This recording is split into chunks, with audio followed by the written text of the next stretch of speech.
Então, tá, agora vamos aqui para a aula, onde vamos tratar aqui da questão relacionada à escolha do regime matrimonial. Então, qual é o melhor regime matrimonial para ser escolhido? E darei uma ênfase especial aqui para essa escolha ser feita por um sócio ou então um diretor de uma empresa.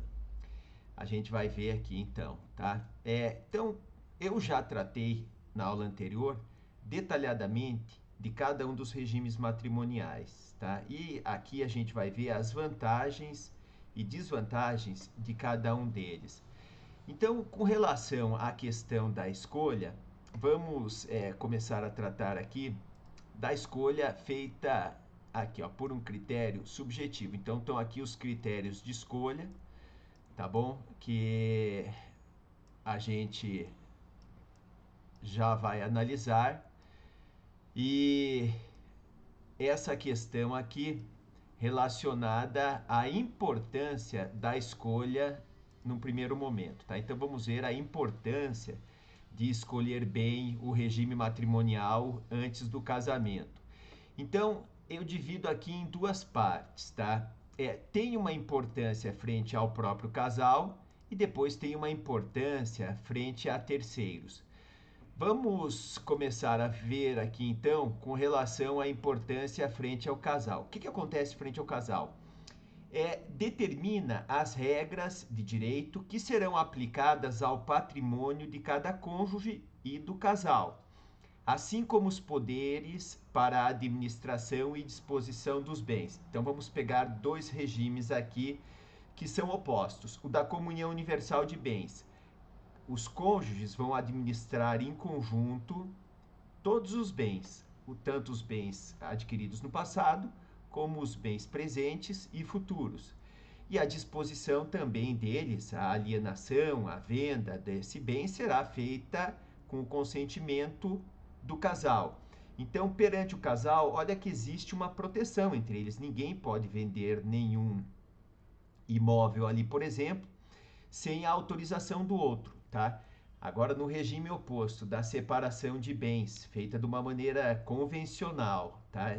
Lá do artigo 1687, que é diferente do artigo 1641. A do 1641 é legal, um exemplo clássico é de uma pessoa que tem mais de 70 anos. Então, se aplica a ela, em virtude da lei, o regime da separação obrigatória de bens, como nós vimos lá no passado. Então, o que acontece no regime ali convencional? Para ser feita a venda do imóvel, não vai precisar da autorização do outro cônjuge. Então, olha, essas regras de direito, elas são aplicadas, como eu disse aqui, ao casal, tá? E a liberdade de escolha do regime mais adaptado ao casal. Então, o que acontece? O próprio casal vai escolher qual é o melhor regime matrimonial para casar. E lembra que eu falei o seguinte: eles podem também ali fazer um regime matrimonial sob medida para eles. Isso daí o legislador permite. Agora, lembre-se, como eu digo aqui no item seguinte, que o regime primário se aplica aqui. O regime primário, que eu tinha comentado lá no início das apresentações, quando eu comecei a falar dessa questão aqui dos regimes matrimoniais, o que ele diz? Que para a manutenção da família, ambos os cônjuges devem contribuir. Eles têm uma obrigação solidária pelas despesas da família. Então, esse regime primário, ele vai ser aplicado, ele se aplica a qualquer um dos regimes de bens. Então, para contribuir com as despesas de casa, da água, da luz, como eu falei anteriormente, e mesmo ali dos filhos, é obrigação do casal contribuir com esses gastos conforme os seus ganhos, tá? Então, a gente está vendo aqui a importância de escolher esse regime matrimonial perante o casal. Então, já falei aqui dos poderes referentes à administração e disposição desses bens. A disposição seria, um exemplo, a venda, uma doação. E como eu disse, né, a importância dessa escolha é que os regimes vão desde a comunhão de bens à separação convencional, une tudo e separa tudo, tá? Agora, qual que é a importância de escolher esse regime matrimonial, também de uma maneira adequada perante terceiros. Olha só. Os terceiros, eles irão analisar, e tem questão de direito material e de direito processual. Já vou explicar cada uma dessas situações. Então, olha, os terceiros irão analisar a contratação segundo o regime matrimonial. Então, o que, que acontece? As pessoas são casadas por qual regime matrimonial? Olha, está sendo locado um imóvel, olha aqui, está sendo locado um imóvel e o marido vai ser o fiador desse imóvel. Olha, qual que é a primeira pergunta a ser feita? Qual é o regime matrimonial desse casal? Porque se for o regime da separação convencional de bens, não vai precisar ali da outorga uxória, da autorização da mulher. Agora, se o regime for o da comunhão universal, oposto, o que, que vai acontecer? Vai precisar do consentimento do casal. Então, olha só a importância frente a terceiros deles saberem qual é o regime matrimonial. Essa regra aqui é de direito material, então do Código Civil. Já sob o ponto de vista do Código de Processo Civil, vamos imaginar que esteja sendo discutida uma questão relacionada ao uso capião, tá bom? E vai ter que entrar com ação, o casal terá que entrar com uma ação para pedir uso capião. Como se trata aí de um direito real, o que, que acontece? É necessário que entrem na ação tanto o marido como a mulher, casados sob o regime ali da comunhão universal de bens. Então veja a importância, tanto sob o ponto de vista aqui do direito material, do direito civil, como do direito processual, como é importante perante terceiros saber qual é o regime matrimonial daquele casal. E as situações que nós temos aqui enumeradas pelo Código Civil, eu já comentei no passado em detalhes cada uma delas, mas nessa aula eu me atenho aqui simplesmente a falar dessa questão aqui da escolha do melhor regime matrimonial. E quem quiser conhecer mais esse assunto terá como aí na sequência, na participação dos outros eventos que eu realizo, né? Então veja, aqui diz o artigo 1647 do Código Civil, tá? Ressalvado o disposto no artigo 1648, nenhum dos cônjuges pode, sem a autorização do outro, quando eu falei lá do regime convencional, artigo 1641 do Código Civil, tá? Desculpe, ali do regime da separação obrigatória, 1641, e o da escolha feita de uma maneira convencional, para adotar o regime da separação aí absoluta de bens, de uma maneira convencional, vai ser aplicado o artigo 1687, tá? Então aqui, o 1647 diz, ressalvado o disposto no artigo 1648, nenhum dos cônjuges pode, sem a autorização do outro, exceto no regime de separação absoluta. Agora, qual regime de separação absoluta que ele diz aqui? O regime de separação absoluta obrigatório ou legal, ou então o regime de separação convencional que eu acabei de citar para vocês, o legal, mencionado no artigo 1641 do Código Civil, e o convencional, porque veja, são diferentes, um decorre da lei e outro da vontade das partes. O segundo da vontade das partes no artigo 1687 do Código Civil. Ele não diz aqui.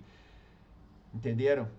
Então, vamos ver aí que, como ele não disse, né, vale para os dois, a meu ver. Inciso 1º, alienar ou gravar de ônus real os bens imóveis. Então, olha, perante terceiros, como que é importante esta questão de saber qual é o regime que foi adotado pelo casal. Porque para alienar aqui, para vender um imóvel, vai precisar do quê? Do consentimento do casal, exceto se o regime for ali, como ele diz, da separação absoluta. Tá?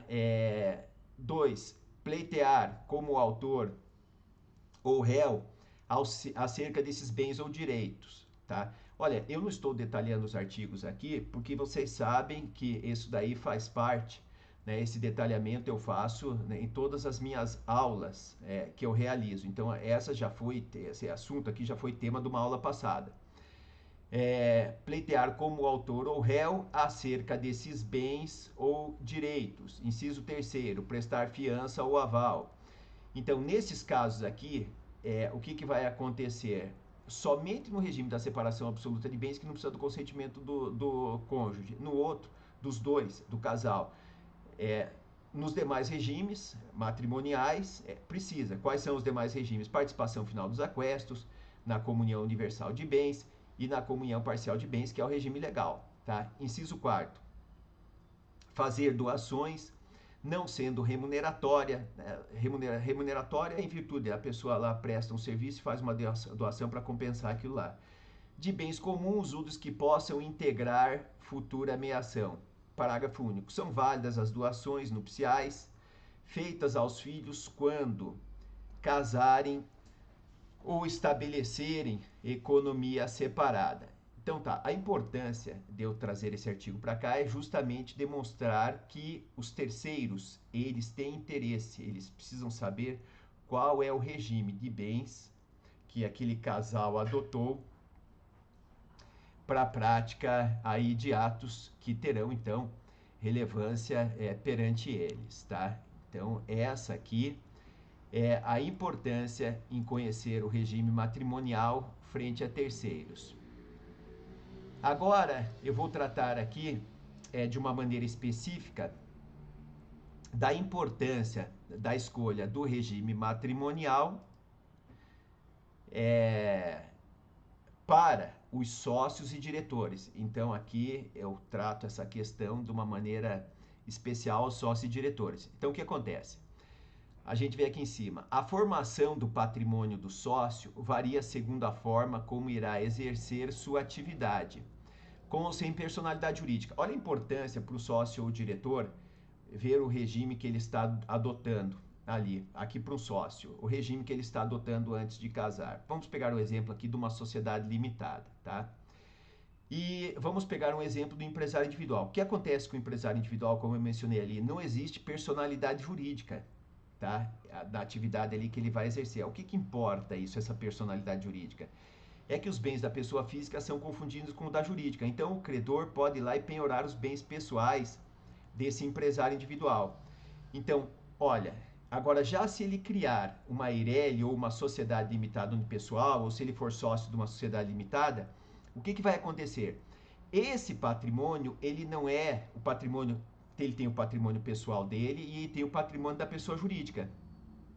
Em princípio, esses dois patrimônios, eles não se confundem, tá? Então, olha a importância aí de saber para um sócio, né, o regime que ele vai adotar aí quando ele for casar.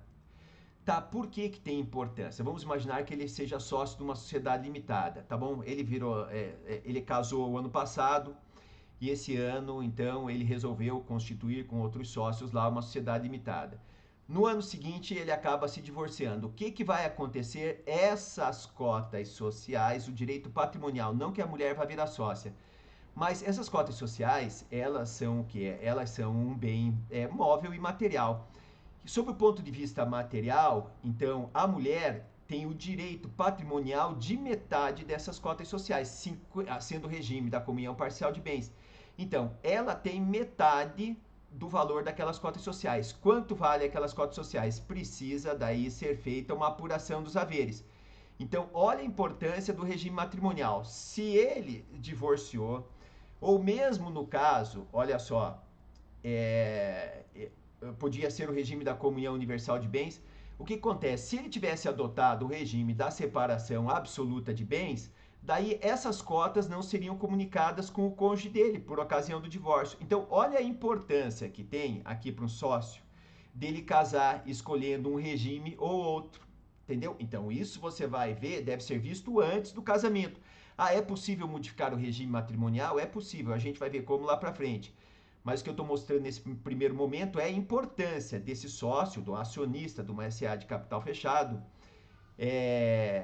ele, né, ter conhecimento desse tipo de situação. Se ele adota o regime da separação convencional, ele preserva seu patrimônio e o outro cônjuge perante o casal e perante terceiros. O que quer dizer com isso? Olha só. Vamos imaginar o seguinte, situação.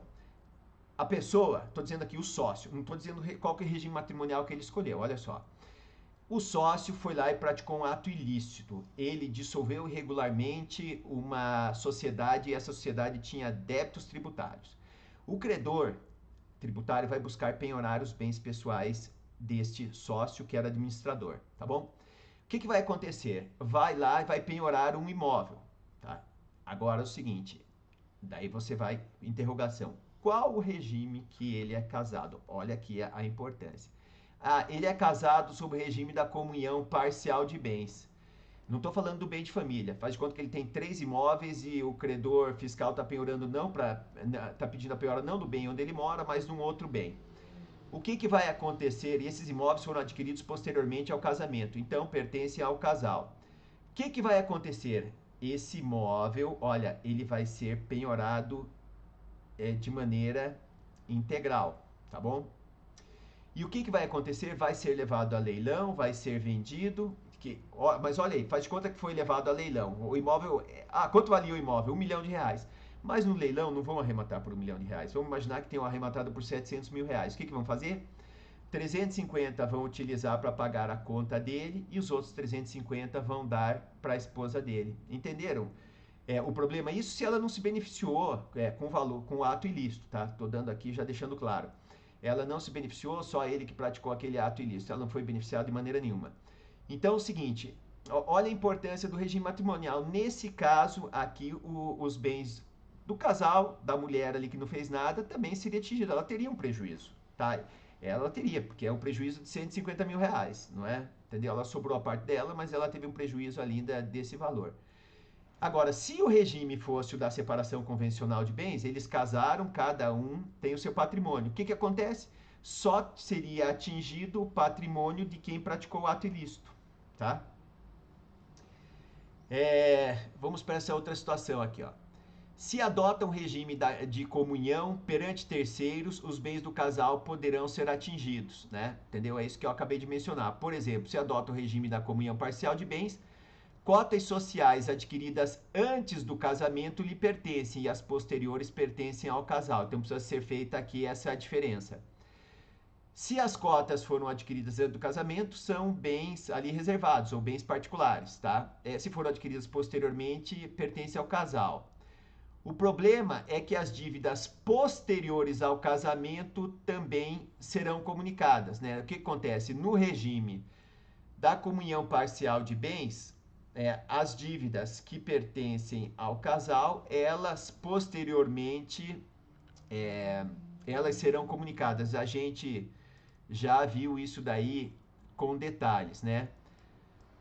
O que acontece? Quando a gente fala em comunhão de bens, também tem que pensar o seguinte, falou em comunhão, é comum, então é uma propriedade comum que pertence ao casal. Por ocasião do divórcio, essa propriedade ela vai ser dividida entre o casal, tá? Cresce o patrimônio da pessoa jurídica, cresce o valor das cotas adquiridas após o casamento. Então, o que acontece? As cotas, aumentou o valor, nossa, aquela empresa está indo muito bem, então ela aumentou o valor. Ela aumentando o valor, vai aumentar ali o valor das cotas sociais. Aumentando o valor das cotas sociais, por ocasião do divórcio, a esposa, o marido, a mulher, eles têm direito então, a receber metade deste valor, tá? Então, outra situação aqui, ó. Vender a empresa, né? Uma sociedade limitada unipessoal, tá bom? O que acontece? Para ser realizada, olha aqui, para ser realizada a venda dessa empresa, foi vendida uma sociedade limitada unipessoal. Podia ser uma Eireli por R$ 1 milhão. Metade desse valor, que é o regime da comunhão parcial de bens, pertence à mulher. O que acontece diante de um divórcio, tá bom? Quando tem que dar metade do valor das cotas para o outro cônjuge, tanto para o marido como para a mulher.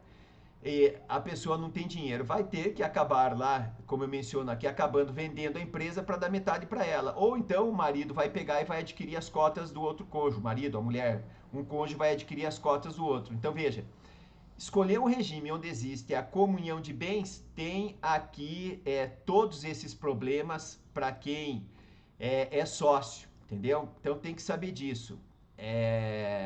Separar o lado pessoal do lado profissional. E como eu digo aqui, ó, a escolha do regime da comunhão parcial deverá ser bem refletida pelo dirigente. Não estou dizendo aqui que você não vá adotar esse regime se você quiser casar, aí seja o sócio.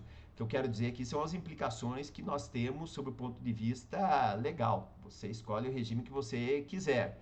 Mas se você for escolher, o que eu estou dizendo é o seguinte: o regime da comunhão parcial, escolha ele muito bem. Esteja consciente, tá, no momento de escolher. Por quê? Porque se você não escolher esse regime, a própria lei escolhe por você, porque existe o regime legal que é esse da comunhão parcial de bens. Então, se você não escolher, o legislador vai escolher por você. Então, você tem que ter consciência. Você tem que saber que você está escolhendo esse regime e quais são as implicações, ou poderão ser as implicações que você terá sobre o ponto de vista do casamento diante dele, tá? E já adianto aqui, e a gente vai falar posteriormente, como eu disse, que é possível depois, então, alterar este regime matrimonial, tá?